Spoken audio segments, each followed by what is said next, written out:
All right, good evening, everyone, and welcome to the work session for Monday, April 8th for the town of Bladensburg. Thank you for joining us online for tonight's meeting. We're now called to order. The first item on tonight's agenda following the call to order is the approval of the agenda. Is there a motion to approve? I so moved. Moved by Councilmember Blunt. Is there a second? Seconded by Councilmember Dixon. Any corrections or amendments to the agenda? Hearing none, I'll call for the vote. All in favor, let it be known by the saying of aye. Aye. Any nays? The ayes have it. Thank you so much. I do just want to note, Councilmember Brown will be joining shortly. She had a meeting at work and is still en route, so she should be here very shortly. For the next item on the agenda is the approval of the minutes for March 11th, 2024 work session. Is there a motion to approve? I so moved. Moved by Councilmember Blunt. Is there a second? Second. Seconded by Councilmember McBride. Any comments, questions, or corrections to the minutes? I actually had a couple. So looking at the section on approval of the agenda, should it be 4-0 with the motion passed because there were 4 council members here? There were only 3 present at the time of that motion. Okay. And was it the same with the approval of the minutes? Yes. Okay, just wanted to make sure.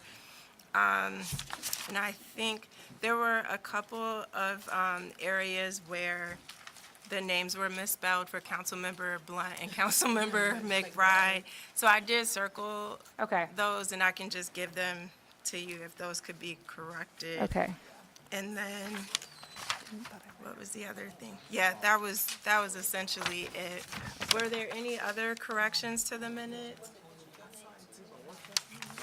It might be on all of them. Yeah, so it was my name on page 1, and then Councilmember Blunt's name on page 3 of the minutes, and then also Councilmember McBride's name on page 3. Oh, I see it. We see it. Okay.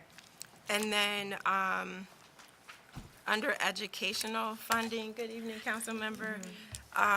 There was a note, it said the meeting covered defunded schools, but I think it was intended, the discussion covered defunded schools, because that's where you were talking about the funding for the public education system by the county. Yes. And I think that was it. No. All right, so with that, I will call for the vote. All in favor, let it be known by the saying of aye. Aye. Any nays? The ayes have it. Thank you so much. The minutes for the March 11th work session are approved. So tonight, we're excited to get right into our council work session items. As you know, when it comes to the budget, we love talking numbers with Mr. Tonelli, who's going to give us everything we need to know about the budget. So with that, I will turn it over to, should I go TA? Are you going to set it up and then turn it over to Mr. Tonelli? I can, but I will let Mr. Tonelli just start. We've talked a lot about the budget this year, and I think that I want to give him his preamble if he needs to get to any stuff on his computer. Are you ready, Yeah, I'm Mr. ready. Tonelli? I'm ready. Great. I'm ready. Good evening, Mayor and Council, and those watching at home, joining us online, and for the public here this evening. We have the draft of the FY25 budget. I'm only going to spend about 10 minutes on it. It is on tab 3 of your binder. And we have a cover page, flip past that, and now we're looking at the summary page. Looks like this. I'll hold it up for everybody. It's also up there on the screen. There's 3 main columns here. The first one's the FY23 budget as amended, that we amended, made the final amendment at the February 26, 2024 council meeting. The current year budget, which is the FY24 budget, and the shaded one in green, it may have showed up in gray on your printout, is what we're going to be talking about, the FY25 budget. And also there's some percentages there. I'll talk about that. But I'm going to spend a few minutes just running down the revenues. We'll spend about 5-6 minutes on that.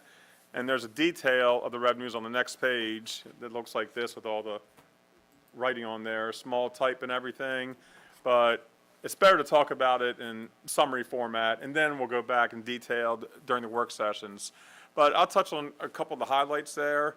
The first one, the real estate taxes, if you go along that line there, in the green section, which is the FY25 budget, is $4,440,000 rounded.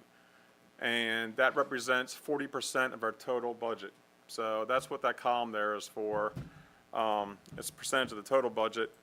And to the right of it is the increase from FY25 over FY24, and that is because of the increased property assessments, which creates a larger taxable base, which we then realize more taxable revenues. So that's a format that's going to follow on the way down here. Business personal property taxes. This is the assessments on all the business inventory, furniture and fixtures, excluding vehicles. So if you look at some of these large establishments out here, you see a forklift, you see a loader. That's all business personal property. And we estimate that there's $52 million in town of business personal property, and that includes, like, furniture and fixtures. I won't say cash registers. What's the thing now? Payment systems, and associated software with that. And that's a 3% increase over this current year. It's slowing down a little bit. We had a big increase in FY23 and 24. I think it's going to slow down some in FY25. The income tax is 6% of our total budget, and the state is projecting 8% increase. Now, that's a little bit hard. This one is a little bit hard to budget for or plan for. We just go pretty much off of previous years and see what the increases are and see what the increase in wages are, and that's how we come up with that. So those, and then the other local taxes, that's just your admission and amusement tax, which is a tax on cover charges, rental equipment, and coin-operated machinery.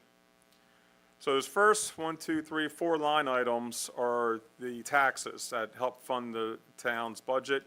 And you can see that 40%, 10%, 6%, that's 50%, 56% or more than half of our total budget is funded through taxes. As was most, that is the main revenue towns, counties operate off of. Licenses and permits, not too much of a change there. That is for the franchise fees we receive from Comcast and Verizon through negotiated agreements with the county, with those vendors, and it's also for the local business licenses.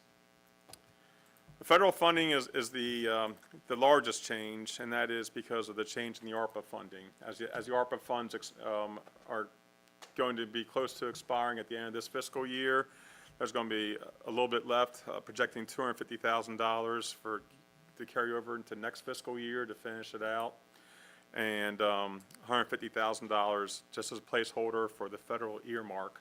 Again, it's a placeholder. State funding, the largest increase there was we increased it for $500,000 for the state bond bill for Boswick.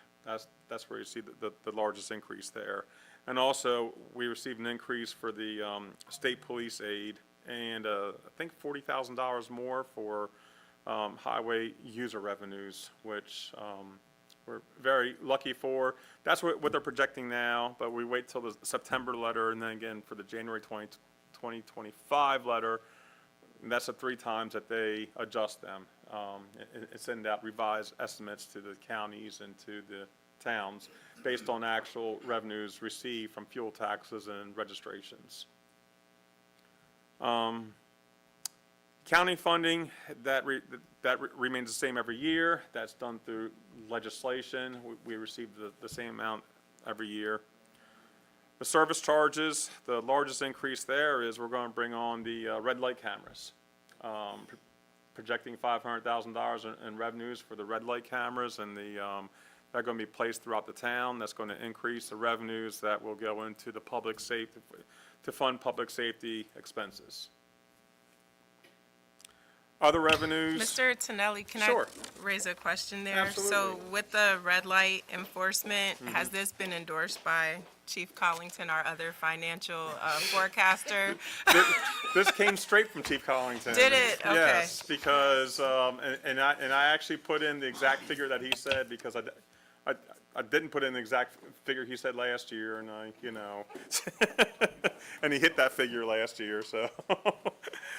So, We just want to make sure, Chief. absolutely, All right, thank you. no problem. Again, all these are detailed here, on the following sheet, but we'll go over these in more detail in the work session. This is just like touch on everything. I'm almost through the revenues. The other revenues were is the increase for the interest income. Even though the ARPA funds are decreasing, we're seeing a increase in the traffic enforcement funds. And I don't see the economy slowing down any, or rates getting cut any for the next 6 months at least. So we increase those revenues to recognize that. And the last one, what everybody wants to look at, is the transfer from fund balance, $675,000. That is my placeholder right now to balance the budget. So that means expenses at the current at the current level we're presenting are going to exceed revenues by $675,000. Okay, so expenses exceed revenues by $675,000. So the transfer from fund balance balances that out, which pretty much pulls from our existing fund balance. It's something that we budget every year, but thankfully haven't had to use it. For example, in FY23 budget, we budgeted to use $650,000. We reduced that down to $495,000 and didn't have to use any of it. This year, we're projecting, budget-wise, to pull $494,000. I'm thinking that I'm not sure where it's going to end up right now. I think we might be pulling some, definitely not all of that. Definitely not all of that. And Mr. Tonelli, just as a standard for budgeting, is it like 8% of your budget that you should project there, 10%? It varies depending on, you mean to pull from fund balance? Or to budget, the amount to budget for your fund balance, is it 10% of your overall budget? It can be. It depends on like what you're trying to build into, like a capital improvement fund, a capital purchases fund. We don't have like separate funds for like landfill fees or something, but absolutely, you always do want a surplus. Surplus builds a budget. Builds a fund balance. But what's happened every year is we've been under budget every year for expenses.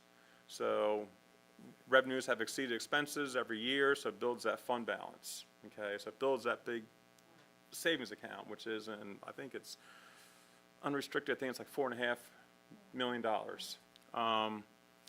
But it's being built because, I always say that it's, when you have large surpluses every year, that there's something maybe you're not doing, that positions are unfilled, or equipment wasn't purchased, or road improvements weren't made, so you budget for that, but don't actually do it, so then, it builds your fund balance, which builds your savings account, but then at some point, you got to do it, so, but we do have a sizable fund balance, and that's one of the things that is, there's very less stress because of that.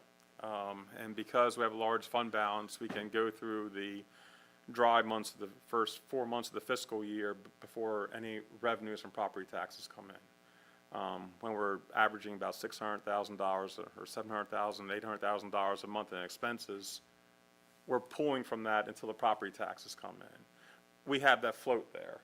If we didn't have that, smaller towns have to go and get a line of credit or something because they need, because it's hard to operate off of 3 or 4 months of just expenditures without any revenues coming in. But getting back to this budget, I mean, this is just a placeholder right now. This is just, to get the conversation started, to see what it would take to balance the budget, based on what we are looking at expenditures by department. And Just to ask a question, maybe also as a clarification point, this budget, since have you gone down to the bottom yet, or are we going to No. go to those net? Okay, so I think that'll also answer that, the reason why you need to do that too. yeah, so are we talking about here on the? ARPA income, that's what I was going to say. Okay, yeah. Because I think that's I'm probably an sorry, yes. important, that's an Yeah. important issue that we probably need to raise, which is, in the previous fiscal years, you had the $2 million from ARPA, which in some ways helped to cover things like increases for employees. And in fiscal year '25 will be the first year that you have to pay those wage increases out of your operating budget. So last year, we transferred about $500,000 for employee salaries from ARPA because they were public safety and emergency related. So those increases that we were able to cover, let's say your base salaries, but the increases to staff and some of the COLAs were all covered out of your ARPA budget. So that's why you have that's why that deficit sort of exists, because the new normal is higher when you're coming in. So I just wanted to kind of explain that as another caveat to why that fund balance transfer is there as well. Yeah, thank you for that, Town Yeah. Administrator. Yeah, that's real important. I mean, that's, I carried over 250 of ARPA funds, and again, this is just, us putting, throwing everything against the wall. I have that as, to fund operations instead of going out to benefit, to help offset that $500,000 that we have in here this year. And we might, 250 is a good estimate right now, because, I mean, yeah, that's good. I was trying to think, we're 9 months into the year. Yes, okay, I'm sorry. Now, the expenditures by department, you can see it follows the same format there. The first four departments, I like to keep those combined. Those are, I mean, just for discussion purposes, those are the administrative departments, which include the mayor and council, town administrator, clerk, and finance. And a subtotal there is 14% of the total operating budget. You can see the largest increase there is the clerk position. That was because we downgraded it in FY '23, FY '24 budget, and then we put the increase back in FY '25 budget for the town clerk.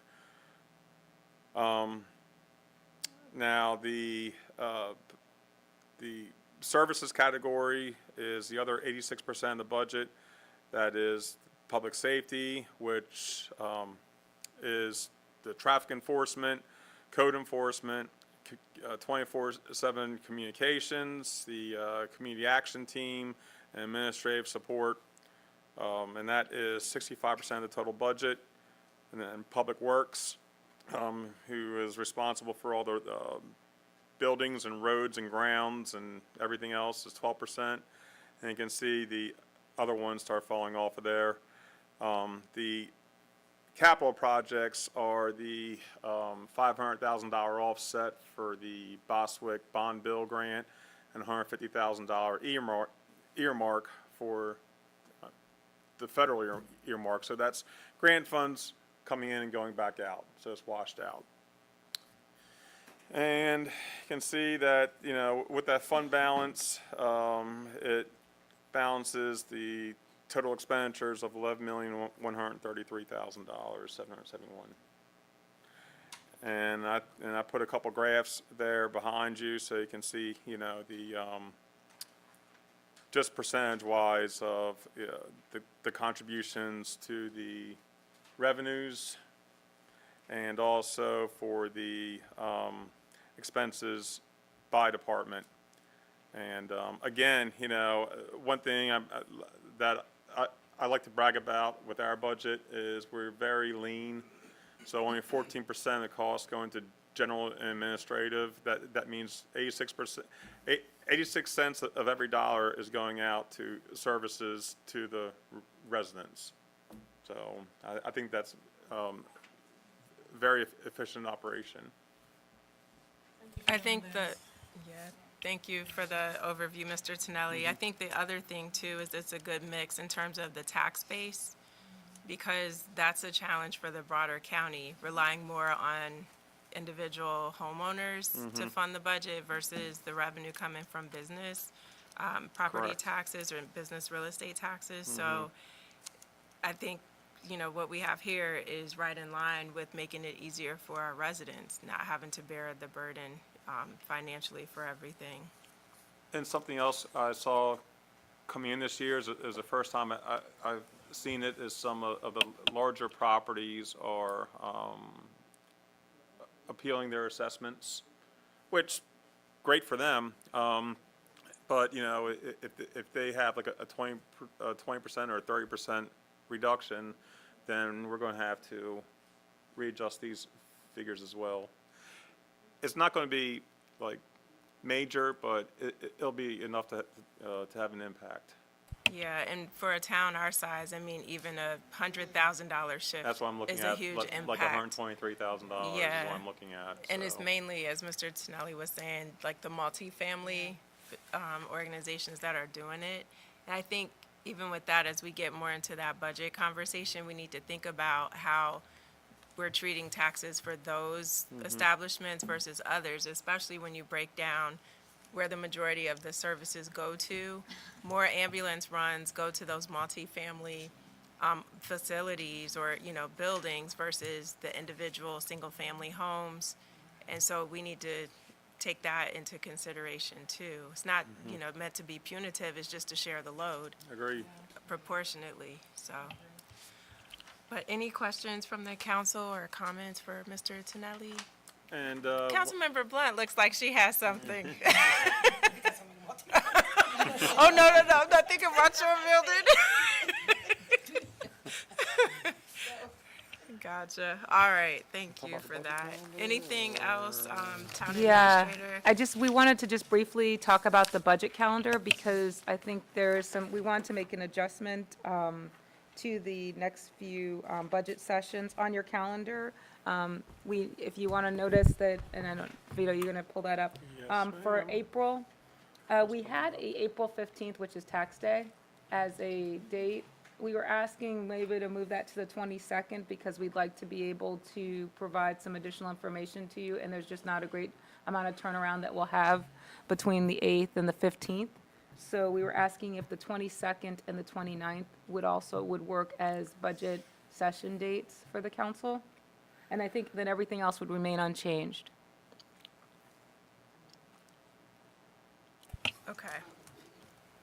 I think tentatively, yes, but if you give us a chance to just check all our work schedules and everything and just That's fine. confirm via email, does Yes, that work? we will have staff to confirm, but it's just Okay. that, yeah, because it's next week and we are trying to make sure that we gave some more time and also provide you with a little bit more data at that time, so Yeah. that would be great. Okay, Okay. and that's really it for the budget calendar. Okay, fantastic. And So again, as that, far as the budget, I mean, this is no way set in stone. This, what I like to say, starts a conversation. So, agreed, Yeah. agreed. But I know it takes a lot to pull the numbers and do the year-over-year recommendations, so appreciate the work you've already put into it. But I always say that's the easy part. The hard part is the decisions and everything else. Yeah, that's true. All right, so that concludes item number 1. We'll move on to item number 2, which is Emergency Ordinance 6-2024 for approval of a budget adjustment and authorization for administrator to purchase a fast melt 650 thermoplastic melting kettle for the striping of roadways to come from speed camera funds, proceeds in an amount not to exceed $18,799. So Town Administrator Bailey Hedgepeth? Yes, thank you, Mayor Council. I'm actually going to let Mr. Hall explain what a thermo-melting plastic kettle with striping for roadways actually is for you. So I will pass that on to him, but we did seek 3 quotes. We were able to get 2 bids. One of the other ones was online, and they really they weren't very responsive, so but it is they're all the bids that we've gotten were within $100, a couple $100 of each other due to the shipping. So Mr. Hall, you're on. Mr. Hall, is there going to be a demonstration in the parking lot before we have to decide? When we get it, we'll demonstrate it. Yes, ma'am. Oh, again, Councilmember Blunt, they seen the first one that they took pictures of when we were doing the crosswalk up there. Okay, and basically, thank you, Michelle and Mayor Council. Good evening. Basically, what we're doing is we have the standard machine already that we purchased last year, which is the thermoplastic line striper. Okay, we found out that it does not just hold enough material for us to, constantly keep going through a day. It takes probably like almost 2 hours for it to heat up any type of material. It comes from a powder form and has to come into a liquid form. As people, the chemistry, everybody knows a little chemistry. But to make it a little bit more simple for you, it's just like you having a truck and you put a gas tank in the back of the truck so you can have extended mileage to go instead of having to stop by another gas. Basically, that's all it is that we're doing. We're just getting a bigger enough hopper so we don't have to wait 2 hours for it to reheat up and then go do another stops at another crosswalk. With the machine that we got right now, yes, ma'am. That's the motor of it. Yes, yes, sir. There you go, right there. And you can see how big the hopper is versus our little hopper. Our little hopper is probably about 18. Depth is probably about like 2 feet. So, yeah, that's the whole setup right there. That's the whole setup. We have the one on the ground, and the one that we trying to purchase due to approval from the Marion County. Oh, I'm sorry. Due to approval of Mayor and Council, this will be the setup right here that we're trying to do. And as I say, it helps us get more work done. Yes, ma'am. Yes, ma'am. Yes, ma'am. All right. Any questions from the council? Councilmember Brown? So, Mr. Hall, so does this mean that you all can continue or be able to stripe crosswalks? Yes, ma'am. That's correct. That's good to know. Have one on Newton Street that, Yes, ma'am. We will take care. When we get the proper equipment. Not saying we don't have the proper equipment, but we can do a little bit Something more more. efficient, right. So that's what we're trying to reach from Mayor and Council now, so we can, do it. And also we have yellow curves to do too. So Right, okay. the more efficient and faster we can do both of these projects, job tasks, is better for us in general. yeah, thank you. And I think it improves a couple of things. The safety, number one, ma'am. because at least as residents are walking, the crosswalks are clearly defined. You can keep up with them, so they're not fading Yes, ma'am. That's correct. and going out there and then having it to take so much time with the little, I'll say, lawnmower version. So I think that's huge. And then also just from a beautification standpoint, when you have beautiful flowers in a community, the curbs are freshly painted yellow, it just makes the community look better. So I think it'll overall help with that as well. So appreciate you bringing this to our attention. And I don't think we have any other questions or comments, Councilmember Brown? We'll have that curb appeal. That's Oh, yes, ma'am. We like I say, we're gonna start on this a little bit, these type of job tasks a little earlier this year, because as it get hot, and as you already see, it's gonna be 78 degrees tomorrow. But when the weather gets so hot like that, that paint does not want to come through the machine as efficient. You gotta, unclog it and do that and all that. So we're gonna try to start a little bit earlier this year. That's excellent. And then just in terms of your recommendation, do you want to talk us through the bid that you're recommending the council approve tonight? Yes, ma'am. Well, M&M Distribution, we have up here, and let me step back just a little bit. As Michelle said, we've been reaching out to different companies, and a lot of this company, even Sherwin-Williams, is coming right back to M&M Distribution. So a lot of places, these big companies, Pittsburgh Paint, Titan, all of them that did away with it, and there's only a few companies left that really sells this type of product. I've looked on Merlin Procurement, is nothing on there. But so we had reached out to a couple. I've talked to multiple paint companies and everything, and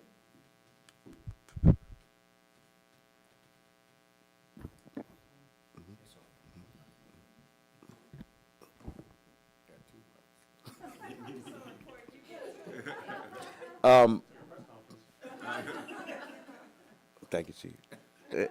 He's used to it. I'm not. But like I said, yes, ma'am. M&M Distribution. It seemed like the lowest bid, and not always do we want to go with the lowest bid, but we want to go with a company that continue on selling this type of product in case a warranty issue or anything. When you're getting certain products from just, and now you got to figure out the repairs. As I say, Sherlin Williams and them, that we normally do our repairs, they don't even do repairs on such items. So we did it real detailed, because that's my main concern about what happens for repairs. Where do we take it to? We can't send it way back to Kansas, or just for instance to get repairs though. So that's, I think, will be the right choice to go in a reasonable price. Excellent. Any other comments or questions from the council? All right. Thank you, Mr. Hall. And I do understand, because the funding is coming from our very generous police chief. Yes, improving public safety through environmental design. Thank you, Chief. So we will have to have the budget amendment read in the 7 o'clock meeting, which will authorize staff to move the money from the funding where the police cameras funding currently sits, moving it over to Public Works and allocating it for this particular project. So we will come back to that in the next meeting. So with that, we'll move on to item number 3, Resolution 9-2024, a resolution for Town of Bladensburg declaring April as No Mo April. Town Administrator. So Mayor and Council, I believe that Ms. Kinkle actually came to the council at your last meeting, and she mentioned the issue of not having to mow because of the pollinators. What staff did was look at if there are national programs, and there is a national program called No Mow April. And the Green Team at their last meeting voted to recommend to the council to adopt a No Mow April policy, which is attached in the resolution. And we've actually done a video on social media on this. In the interest of time, because we have a couple speakers that are on here, I will play that video at the regular council meeting. Okay. So that everyone can see it, but we did, and we have a movie star here sitting amongst you who was in the No Mo April. So I will leave that till later, but that's it. So that's what the No Mo April is. All right, thank you. And just in summary, it is important to help the pollinators, it just supports the whole ecosystem and increases our biodiversity. So the hope in the town council will adopt that to help us with our sustainability initiatives. So moving right along, the next item is Resolution 10-2024, a resolution establishing a joint community development corporation for the port towns for Bladensburg, Colmar Manor, Cottage City, and Edmonston. Town Administrator? Hello, Mayor and Council again. This is a resolution that was recommended at the last Port Towns meeting on March 26th, that we all would have one joint resolution with the same language. This resolution starts to outline what that CDC would be. I communicated with my other fellow town administrators. They have all placed the same language on their agendas. The only thing that the towns will need to work out is in number 4, which is the voting members and how those are divvied up amongst the amongst the towns. There was a friendly amendment to have that proportion by population that I made on behalf of Bladensburg.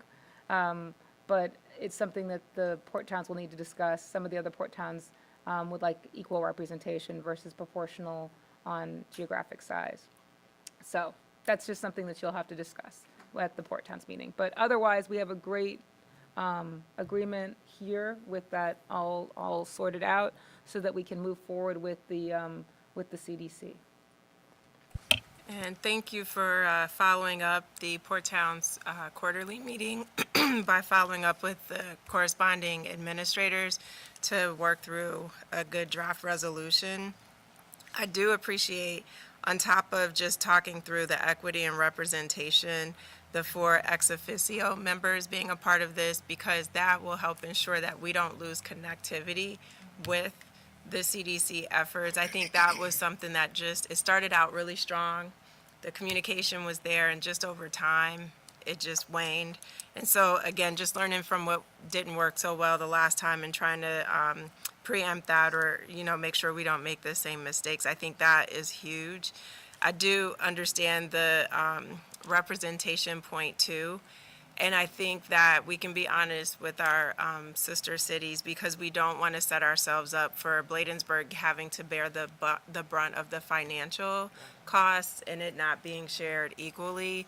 And so if, that's how things are going to go, it's not based on population, that means we're dividing by 4 and everyone pays the same thing and we go forward. Not Bladensburg pays 60% and everyone else, pays less. Because in particular, I think with Port Towns Day, I recall once I first got on the council, sometimes we would pick up more of the financial burden to put that on than the other cities. And it's not fair to just say, oh, you guys are bigger. That's not enough to justify why we put in more.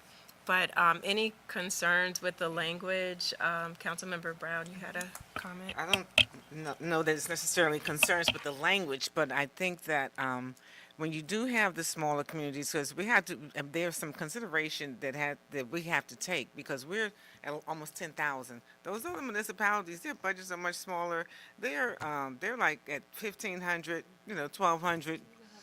So I don't know that that's equitable to expect for it to be a even split, because they just, we experienced some of that back during previously with them, and some of them, they were like, okay, well, we can't afford to put in because of our budget. So do they get penalized because they have, or not penalized, or do we, say, oh, okay, you're only 1,200, you have a $10,000 budget. I'm just throwing the numbers out there. We have a larger budget. So I would like, I guess maybe a little bit more talk or some considerations around that, because I don't know that they would be able to put in, if we did, if we have a project that's $50,000. And if they could be able to cover that cost, so that I could see them just sitting back and sitting out, saying, well, and then what happens? Then we still, the costs get shifted, and because what we did do, and that's looking at Port Towns Day, but people still think that the 4th of July celebration is Port Towns Day with fireworks. But what happened with that? We're taking on all of that cost. And they may not be able to do it financially, but they could give us some staff or some other resources. So I think that should maybe be in consideration. Yeah, and I definitely appreciate that. Councilmember Dixon, you had a comment? Your mic, hit your mic. Thank you, Mayor James. I was just saying I agree with Councilmember Brown. We need to go back and have a conversation on it when we look at the pros and the cons. Yes. Yeah, Councilwoman, I think the issue is that that's what I've reserved with with the other managers, was that as a group from the Port Towns meeting, that the electeds would have that discussion. We wanted to just put together something so everybody agreed that we were having a CDC. I think that was the first issue, was that everybody needed to sign off on the CDC. I think that the towns don't have a problem with Bladensburg paying more, but they have more of a representation issue. And I think that's the discussion that needs to happen, because I think that has to come from And I said, I can respectfully disagree that my council would probably not, want to pay the same amount and then have equal representation.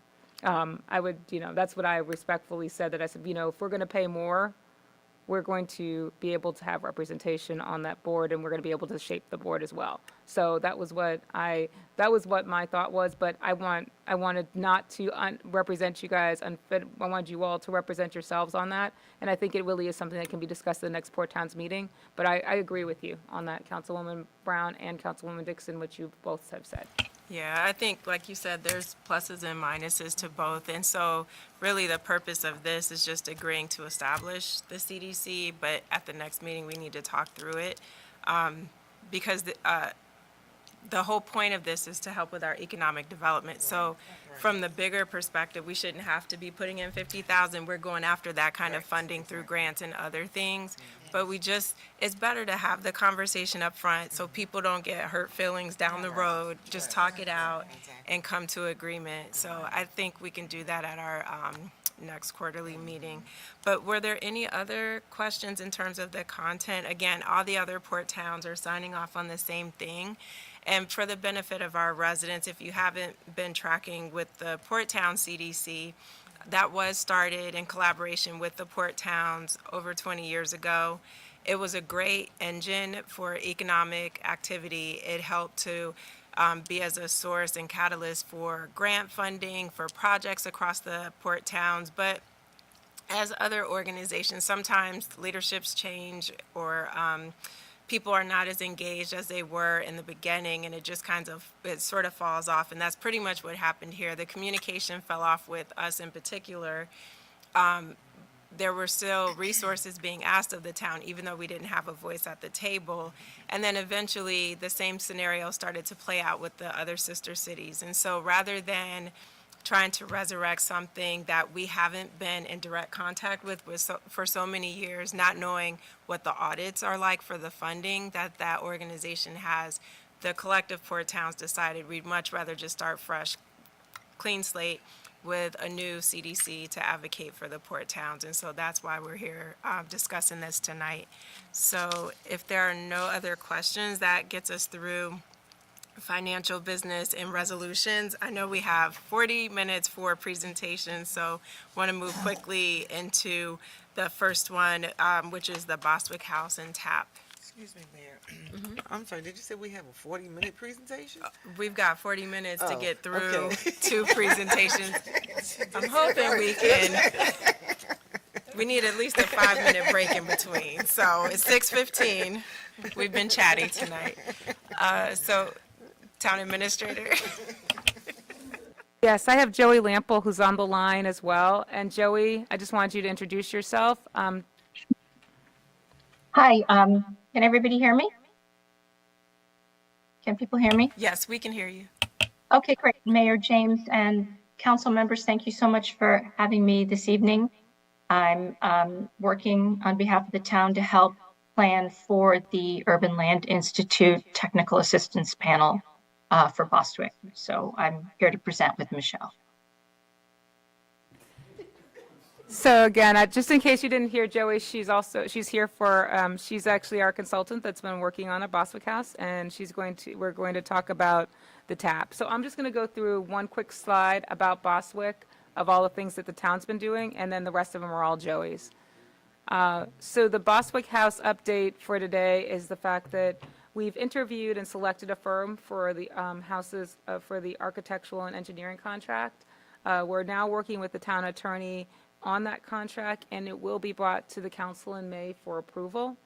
Back in November, we sought approval from Maryland Historic Trust in regards to a lot of the stabilization projects, and we did recently get approval from them. So that's really a good step.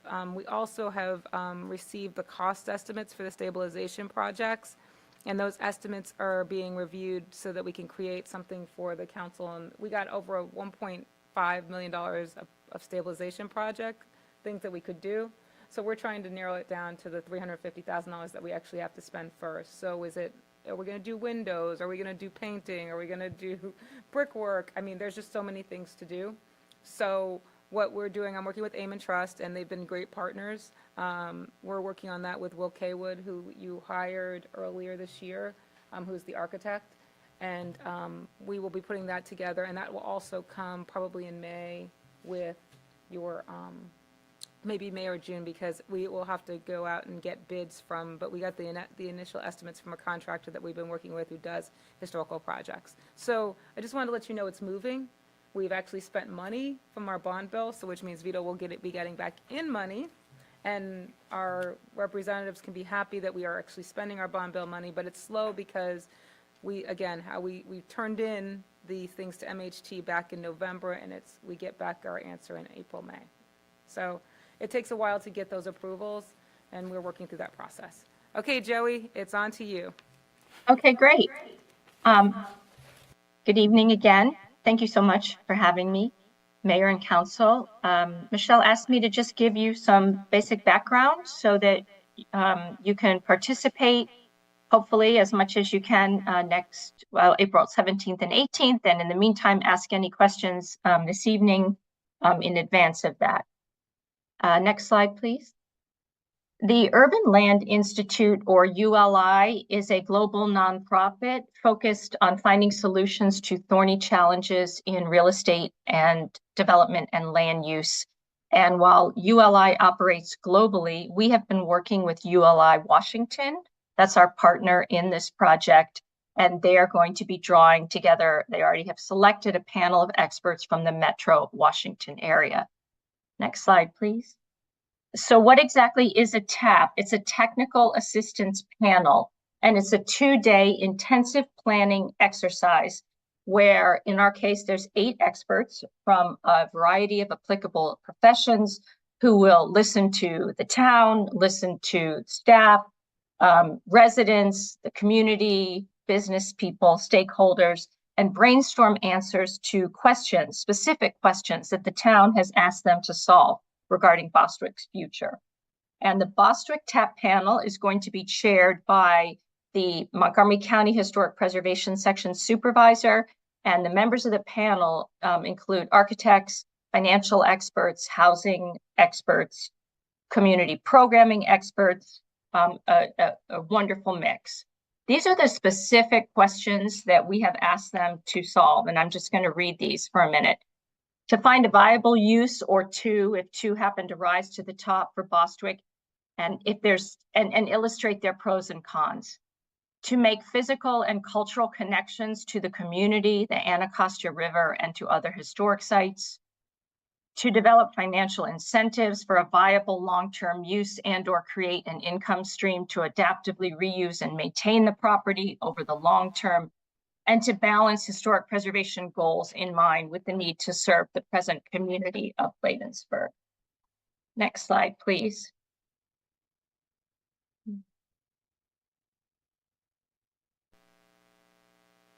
Great.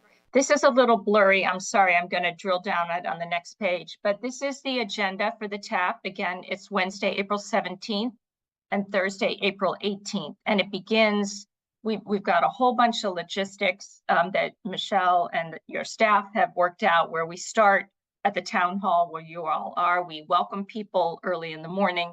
Then we go immediately to a tour of the house that Don Linebaugh of the University of Maryland, the steward, is going to give. And Sean from your staff, who I'm eager to meet, is going to do this amazing bus tour of the environs, the river, the commercial area, the housing nearby, the waterfront park. And then they come back, and the key piece on Wednesday, April 17th is the 11:30 to 1 p.m. stakeholder roundtable discussions at the fire department.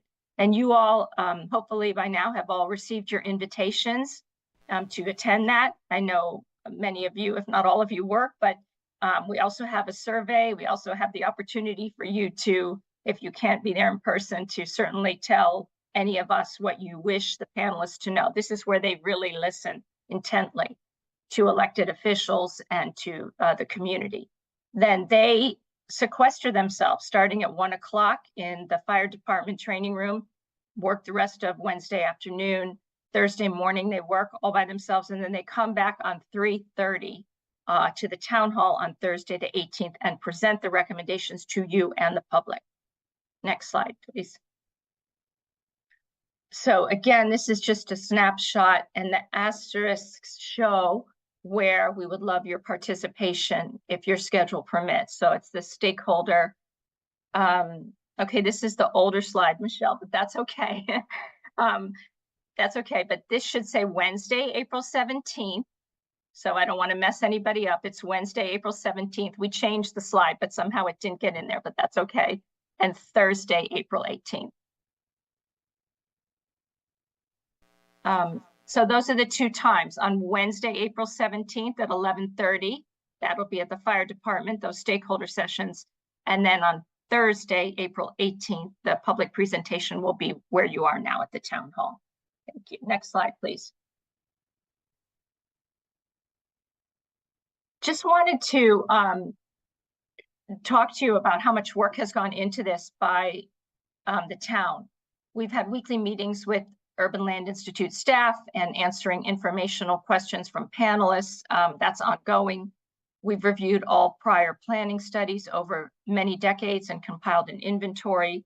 We've prepared a detailed project briefing book of 40 pages. I have to give a huge shout out to Ray Jeffries on your staff, who has been my partner in crime and formatting everything regarding the briefing book and doing so much more. We've uploaded photographs, maps, easements, floor plans, and community goals to the panelists on a shared drive. We've developed the tour and planned logistics for the 2-day session, created an executive summary and an invitation and sent it to over 100 invitees to gain stakeholder input. And again, the town, Michelle, Ray, they've been encouraging participation, following up on these RSVPs. We've created topics and questions for the stakeholder sessions, met with several key stakeholders in advance to understand concerns. The staff has translated the invitation and the executive summary into Spanish and really making a final push to reach the Latino Hispanic community of your town, and sent out a survey on Bostwick for those who can't attend the town to get their input. Next slide, please. Again, this slide is just one example from previous studies that shows Bostwick has been studied extensively, as you all know, over the decades. And the goal of the TAP is to recommend a viable use or uses for the site with the pros and cons, including ways to finance the recommendation. And this is where I think the TAP is going to go farther than previous studies, because the experts on the panel are going to create a timeline and a roadmap for how to change a great idea into an actionable item. Next slide, please. So the next steps, Michelle just spoke about continuing the stabilization of Bostwick House that's occurring under the capital grant. You all will receive the final ULI TAP report in the early summer of 2024, likely June. And this is a meaty document where they go through their entire analysis and recommendations. It's going to be a wonderful thing for you to take to potential partners, your legislators, all your potential funders and partners in this. And the TAP recommendations will inform the work of the architect who's just been hired by the town with the joint RFP with the Amen Trust to do what has been labeled for the time being as an event center, but it's very important I put it in bold that the use of Bostwick may change based on the TAP recommendation, that's understood by all parties. So it's not necessarily going to be that use. The panel will help you all figure out the most viable use. And finally, from the TAP panel, there'll be implementation items that can be put together in some sort of implementation plan or master plan by the town. Thank you. And I'm happy to try to answer any questions. Thank you, Ms. Lample, for walking us through that presentation. I did want to just make sure we're clear on the panel timeline.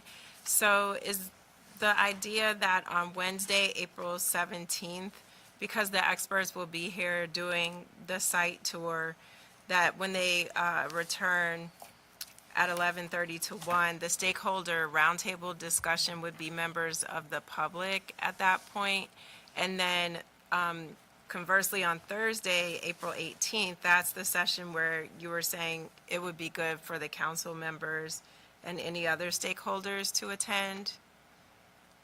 Let me clarify. If Madam Mayor and council members, you all can attend anything from 11:30 to 1 on Wednesday, April 17th, that would be fantastic, because they really do want to hear from you. But if that's not possible, then by Thursday, the 18th at 3:30, they're presenting their recommendations. So you'll have a chance to ask questions for sure. I think we've got a 20-minute block for you to ask questions, but they'll be sort of one step further in their process, if that makes sense. Yes, that's helpful. Thank you for that.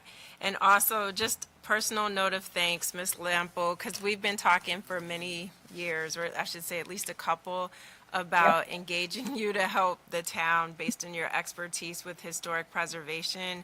And we are really fortunate to have you and your expertise helping us to pull all of this together so that we can take the input received from the community and actually turn that into a tangible project that can actually benefit our community. So we really appreciate you helping us through this process. I really appreciate everybody I've worked with, Michelle, everybody in the town. It's an honor to be working on the project. Thank you.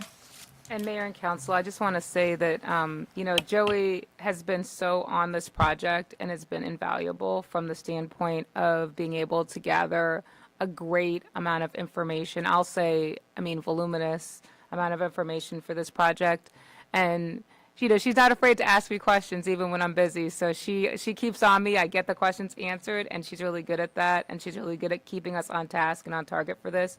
And I don't think we would have been able to get this together without her. So I also thank you as a council for allowing me to hire her, and I thank her for all her work, because we would not have talked to as many stakeholders and brought as many people to Bostwick over the last 4 months as we've brought to get interested in this project. So thank you again, Joey, again from me and from the staff standpoint. And Ms. Lample, before you go, because this is the first opportunity that you've had to meet the council, I recognize we're virtual, but could you just tell them briefly a little bit about your background and expertise? Oh, sure. I'd be happy to. I have a degree in history and a master's degree in historic preservation planning. I'm fairly old, so those degrees are way back. And then I started out with the National Trust's Main Street program, with a small Main Street program. So I worked for the nonprofit sector initially. Then I came to DC. I worked briefly for Marion Barry's government. I was the Ward 6 planner for Anacostia and Capitol Hill very briefly. And then I went into doing some architectural history and historic preservation consulting for many years. I did all the historic research and work at National Airport, for example, documented a lot of great buildings. I ended up spending most of my career with the MNC PPC Montgomery County, first with the historic preservation section. I was a senior planner with them. And then I became the cultural resources manager for Montgomery Parks. So, 24 years at MNC PPC Montgomery County, and I'm familiar with the TAP in a much smaller version. We did what's called a mini TAP, which was a one-day exercise of the Brainerd Warner Mansion in Kensington. And it really took a project that was similar to Bostwick in that we had been talking about it and thinking about it for over a decade. But what happened that I saw was that the TAP provided the catalyst to change something into an action plan with the use. And in our case, the use was housing. And it really transformed the momentum behind the project. So that's what I'm hoping will happen with Bostwick. That's fantastic. And then if you just had to estimate off the top of your head, how many historic properties in Montgomery County have you had a hand in terms of preservation? Okay, sure. Well, as the cultural resources manager in Montgomery Parks, we stewarded 10% of the land in Montgomery County as parkland. So there were over 100 historic buildings. But we had some at some level, some of the buildings were like the outbuildings at Bostwick, barns and stables and chicken coops that were in tough condition that we didn't have money to do much about. And that's just a reality of having a lot of historic buildings and not enough money. But we did some amazing projects. If you all haven't yet been, I would encourage you to go to the Josiah Henson Museum in North Bethesda. We did a 12-year project there where we took the memoir of Josiah Henson, an enslaved person on the grounds of that former plantation, and we turned that building into an entire museum to his life story. And we built a new visitor center, and it was an extraordinary project. And we also did the Woodlawn Barn Museum, where we talk about the Quakers and the enslaved and free Black community of Sandy Spring and the Underground Railroad experience. And then we rehabbed several stores, brought them back into life, and a variety of projects. But so, maybe a dozen big ones and 100 little repairs, those kinds of things. All of which were important. So thank you for just sharing a little bit about your background and introducing yourself more formally to the council. And we'll look forward to seeing you on April 17th. Thank you again for joining us. Thank you. So we'll move forward with the economic development update from our consultant, Jared Hawkins from High Street Strategies. I think I saw him on the Zoom room. Yes, he's online, Jared. I actually put, his information is actually behind the Boswick House, but I've actually pulled it up on the screen so you can see what it is. But Jared's also here. Jared? Thank you, Michelle. Good evening, council. Thank you, Mayor, for the opportunity to present. Just want to give a few updates on some of the things we've been working on since the last time we met. And a lot of it is detailed in the document that Michelle has offered. But one of the main things that we worked on is we were able to get a earmark request submitted to Senator Cardin, who is the outgoing senator of Maryland. Met with his staff. There was a little bit of apprehension because there was, as many of you know, town received $1 million earmark request to build a trade school at the old Crossroads nightclub location. That's now been sold a couple times, and I'm not sure exactly who on council, but I know someone had reached out to the property owner, and there was some understanding that they would be willing to sell the property for $5 million. So we put that earmark request in. Fortunately, we were to secure the funds, $5 million to buy that property.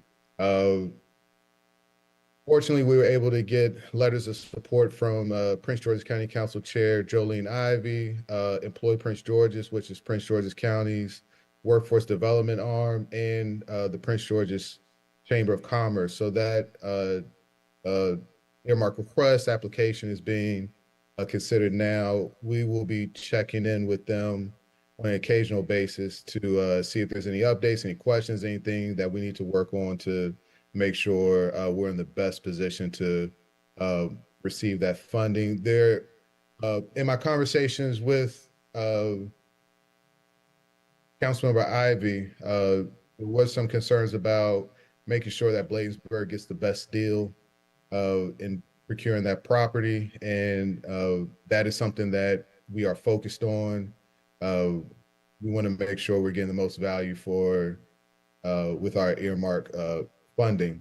A broader goal that I've had with the town of Bladensburg is kind of getting the word out on some of our economic development agenda, letting people know that have a stake in economic development within the county that we're serious, and some of the investments that this council has made to push the town forward. That's why we recently set up a meeting with the Prince George's Redevelopment Authority, spoke with them about some of their broader goals, what they see is possible in Bladensburg, and really just putting Bladensburg on the map. from an economic development standpoint. We also met with the Prince George's Economic Development Corporation, their vice president of business development, and really for the same purpose. One of the things that we pulled away from that meeting that was very interesting is that the Port Town CDC being stood up is very timely and very important. And Bladensburg should be looking at economic development from a port town standpoint, which makes sense. And this is something that we've been talking about for a while. Another thing that was mentioned was setting up a port town's website where each individual municipality will have their own tab, but the port towns is being marketed as its entity in itself, kind of like an umbrella with shootouts for every individual municipality. So that's something that I think is a good idea, something that we should look at. Looking at and then also another thing that we've been working on is reaching out to some of our major property owners and trying to figure out. We have a meeting in the works with Douglas for the main property across the street from the new library. Working on that meeting to see where their heads are with regards to redevelopment, how, where they are with the property, their properties in general, is seeing if anyone has any interest in selling property, and then also going out and seeing who may have interest in making investments into the town of Bladensburg. One thing I've also been focused in my job, I'm a lobbyist in Maryland. I've been following some of the investments that the legislature and the executive branch have made around community development, economic development, and there are a lot of funds and a lot of opportunities. One being the National Capital Strategic Development Fund that's housed within the Department of Housing and Community Development that we can leverage, and that fund is specifically for communities inside the Beltway. And it's a relatively new fund. Not too many people know about it, but that's something that I think that we can leverage when we're talking with developers and property owners and trying to help them make certain projects pencil through. And then also if there's land that we may want to acquire or certain type of economic development activity that, obviously costs money that we may want to take advantage of, that fund I think is very vital and could be a great resource to us. Michelle and I, we've been working a lot on facade improvement program. That program should be stood up any day now. Just a few things that we're tinkering with. And then also I've been speaking with one of our property owners. I'll just say closer to across the street from Bladensburg High School about some improvements that she's looking to make to her property, and then also some issues that she's having at her property. So there may be a time where I reach out to DPI to help her figure out some of the issues that she's having and help her maximize the facility that she has to make sure she has good tenants in there. So we're working hard. Appreciate the collaboration with Michelle, and then also on the acquisition and the annexation front. I suggest, and I think I've iterated this a few times, that Bladensburg is land constrained. So any opportunity to bring in commercial land, commercial property that could be redeveloped, reimagined, is something that we should be looking at. And the Bostwick House is a great opportunity. Appreciate all the work that Joey's doing. That is something that is a specialized skill set and something that should be admired. and I'm looking forward to that, where we go with that as well. So that's kind of where things are. We'll continue working and appreciate everyone and here for any questions. Thank you. Mr. Hawkins, any questions from the council? I know we appreciate all the effort that you've put into really helping us stand up a true economic and redevelopment strategy and also connecting us to the right county partners. So just look forward to continuing the meetings to advance the council's goals on behalf of our residents to improve the overall look and feel of our town. So if there are no other questions, we will let you go. We know it's sine die today, and you probably have a lot to get to before midnight. So thank you so much for joining us, and we'll be back in touch soon. Appreciate you all. Take care. Thank you. Thank you, man. Thanks. Thank you, Bye. Michelle. All right, so with that, we have come to the end of tonight's meeting, and I will now call for a motion to adjourn. So moved. Moved by Councilmember Brown. Is there a second? Second. Seconded by Councilmember Blunt. Any comments, questions before calling the vote? Hearing none. All in favor, let it be known by the saying of aye. Aye. Aye. Any nays? The ayes have it. We're adjourned.